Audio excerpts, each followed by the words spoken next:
పోలీసుని పెడితే కూడా ఎవడు బంగ్లాదేశ్కి వెళ్ళి వచ్చిండు, ఎవడు రోహింగ్యా, ఎవడు పాకిస్తాన్ అని తెలియదు.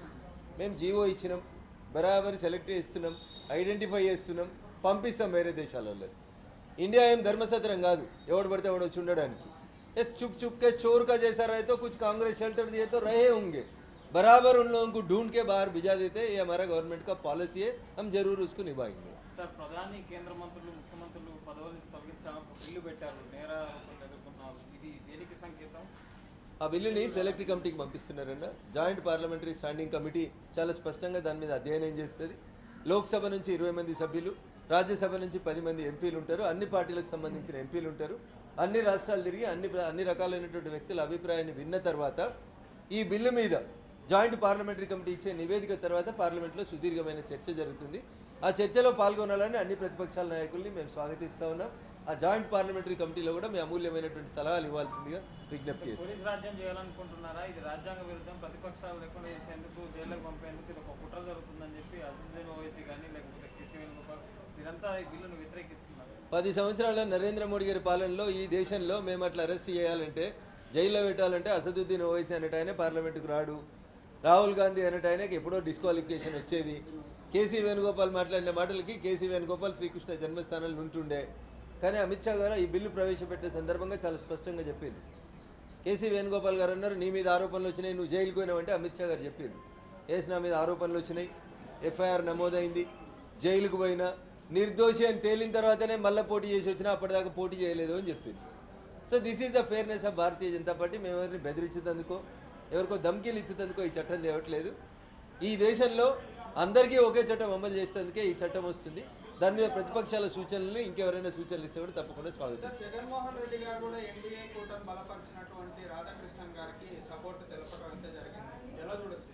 సో ఒక ఓబీసీ అభ్యర్థికి భారతీయ జనతా పార్టీ తన అభ్యర్థిగా ప్రకటించినప్పుడు జగన్మోహన్ రెడ్డి గారు మద్దతు ఇస్తారు, ఇంకెవరైనా మద్దతు ఇస్తారు. Thank you. తెలంగాణ రాష్ట్రంలో అధికారంలో ఉన్నటువంటి కాంగ్రెస్ పార్టీ, ఆ రాష్ట్ర ముఖ్యమంత్రి రేవంత్ రెడ్డి గారు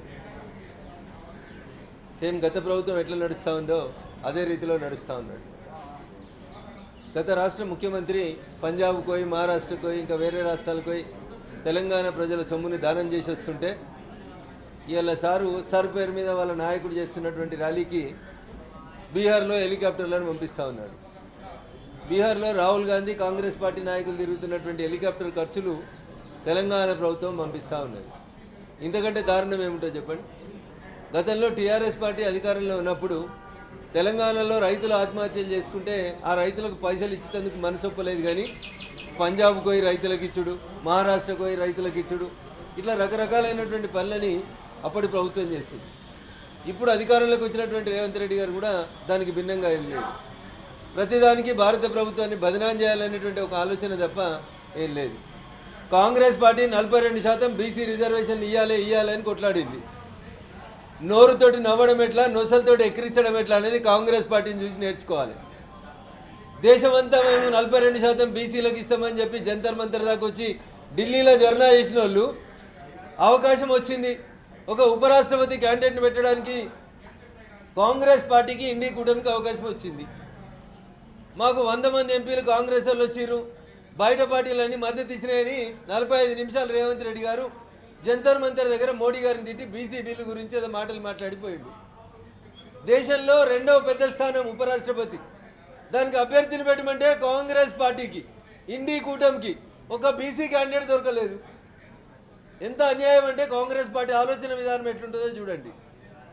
ఎక్కడ కాంగ్రెస్ పార్టీకి టీఆర్ఎస్ పార్టీకి మధ్యలో ఏం తేడా ఉందో చూడండి. టీఆర్ఎస్ పార్టీ చేసిన తప్పులనే ఇలా రేవంత్ రెడ్డి గారు చేస్తూ ఉన్నారు. తెలంగాణ సొమ్ముని తీసుకుపోయి బీహార్లో ఓ తప్పుడు ప్రచారానికి హెలికాప్టర్ ఖర్చు పెడతా ఉన్నారు.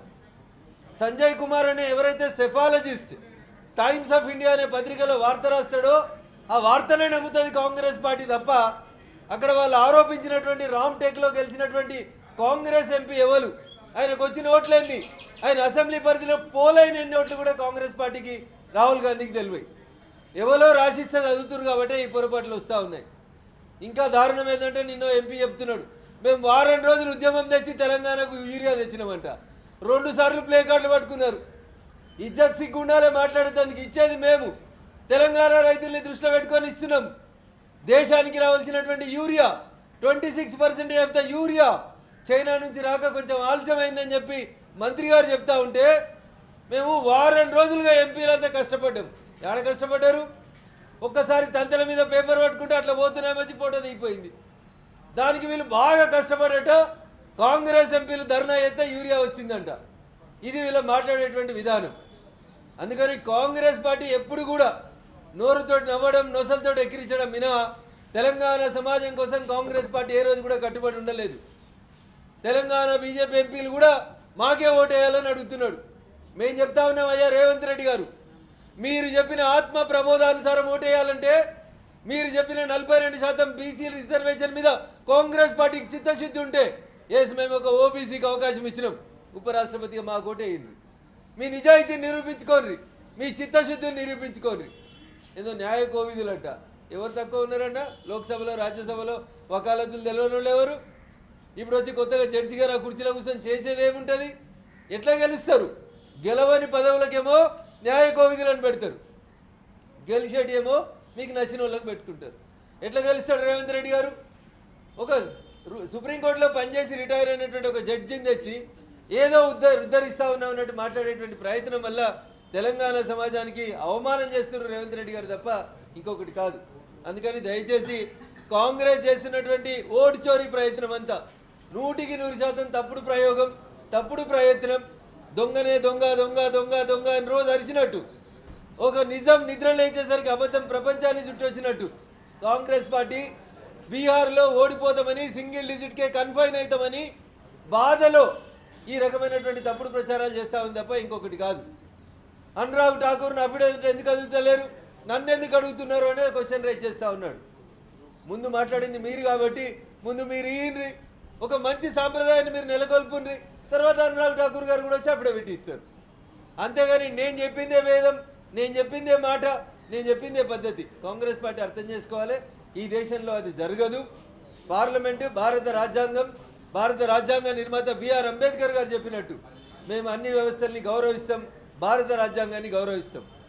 మిమ్మల్ని సుప్రీంకోర్టు మీరు మాట్లాడింది కరెక్ట్ కాదంటే మీ చెల్లె సుప్రీంకోర్టు జడ్జిలు ఎవరు మా అన్నని అడిగేందుకంటది. అంటే కోర్టుల్ని గౌరవించారు, ఎలక్షన్ కమిషన్ని గౌరవించారు, స్పీకర్ని గౌరవించారు, పార్లమెంటరీ ప్రజా సాంప్రదాయాన్ని ఈ దేశాన్ని 55 సంవత్సరాలు పాలించిన మీరు గౌరవించారు. ఇది మీ నాయకుని ఆలోచన, మీకు తెలిసినటువంటి విధానం. అందుకని నకల్ మారనేకే లేవి అకల్ రహనా అని చెప్తారు. ఆయన ఎవరో సెఫాలజిస్ట్ ఒక పేపర్లో రాస్తే ఆర్టికల్, దాన్ని పట్టుకొని 52% ఓట్లు చోరీ అయినాయి. నేను అడుగుతున్న రాహుల్ గాంధీ గారు సూటిగా, ఈ దేశంలో ఏ ఒక్క పార్లమెంట్లోనన్నా 52% కొత్తగా చేరినా, 52% ఓట్ల డిలీషన్ జరిగినా I'm ready to quit the politics. You please come and prove out of 543 parliaments ఎక్కడైనా ప్రూవ్ చేయడానికి మీరు సిద్ధంగా ఉన్నారా? మేము సిద్ధంగా ఉన్నాం. ఓటు చోరీ జరగలేదని చెప్పడానికి. కొన్ని చోట్ల అవకతవకలు జరిగిన మాట వాస్తవం, దొంగలు వచ్చి ఓట్లు వేసుకోవడానికి ఓటర్ లిస్టులో పేరు తెచ్చుకున్న మాట వాస్తవం. అగో వాటిని సరిదిద్దడానికే ఎస్ఐఆర్ తీసుకొచ్చినాం.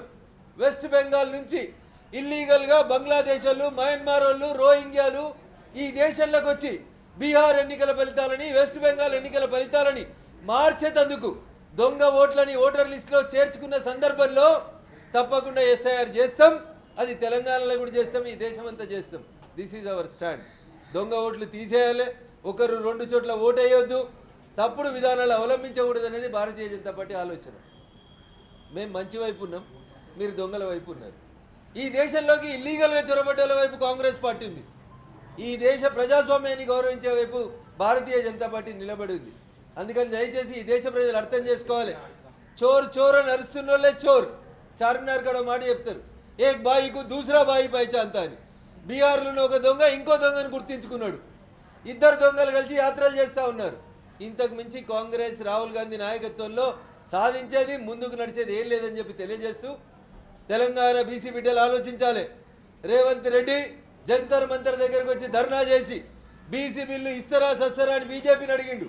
మేము అవకాశం వచ్చిన ప్రతిసారి బీసీలకు అవకాశం ఇస్తుంటే కాంగ్రెస్ పార్టీ తనకు అవకాశం వచ్చిన ప్రతిసారి అగ్రకులాలకి లేదా ఇతర కులాలకి ప్రాధాన్యత ఇస్తుందని చెప్పడానికి తాజా ఉదాహరణనే ఈరోజు మీరు పెట్టినటువంటి జస్టిస్ సుదర్శన్ రెడ్డి గారు అభ్యర్థిత్వం తప్ప ఇంకొకటి కాదు.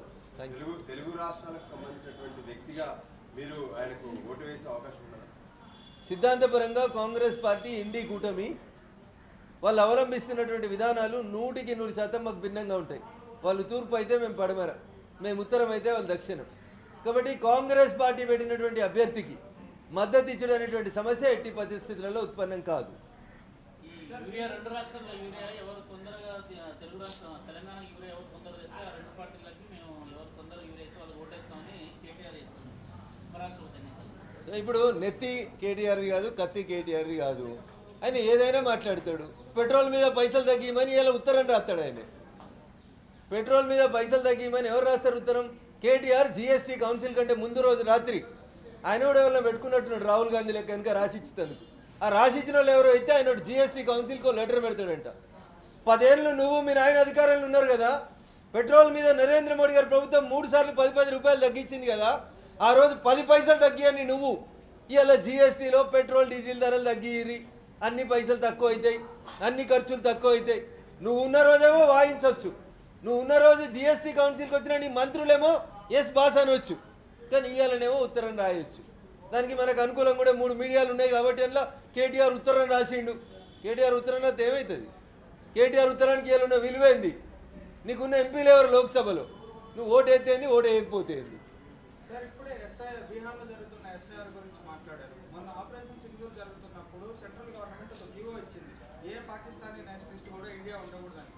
4 రోజుల క్రితమే హైదరాబాద్లోనే ఒక పాకిస్తానీ వ్యక్తి ఒక హిందూ మహిళని హత్య చేశాడు. ఎలా చూడాలి? సెంట్రల్ ల్యాబ్స్ ఆఫ్ సెక్యూరిటీగా చూడొచ్చా? సో భూమి గుండ్రంగా ఉంటుందన్న. మాట్లాడేటప్పుడు మనం అర్థం చేసుకోవాల్సింది ఏంటంటే 140 కోట్ల మంది దేశ ప్రజలు ఉన్నటువంటి ఈ దేశంలో ఇంటి హిట్ టీవీ యాప్, ఇందులో short news, live news, entertainment shows, movies, digital magazines తో పాటు మీ జిల్లా వార్తలను కూడా ఫ్రీగా చూడొచ్చు. అంతేకాదు కేజీ నుంచి పీజీ వరకు విద్యార్థులకు స్కాలర్షిప్ కూడా అందిస్తున్నాం. ప్రతి వారం 10 మందికి లక్కీ డ్రా ద్వారా ఒక్కొక్కరికి 10,000 రూపాయలు అందిస్తున్నాం.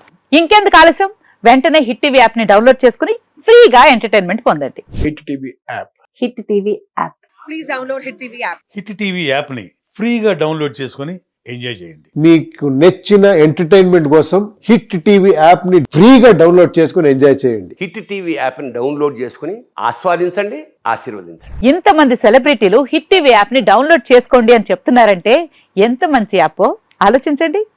అమెరికా అమెరికా అమెరికా అమెరికాలో చదవాలనుకునే వాళ్ళకి విశ్వసనీయమైన పేరు మన శౌర్య కన్సల్టెన్సీ. UK లో 1 year masters. UK లో 1 year masters. 2 years work permit up to 5 years visa. Contact Saurya Consultancy. Contact 89851 89851.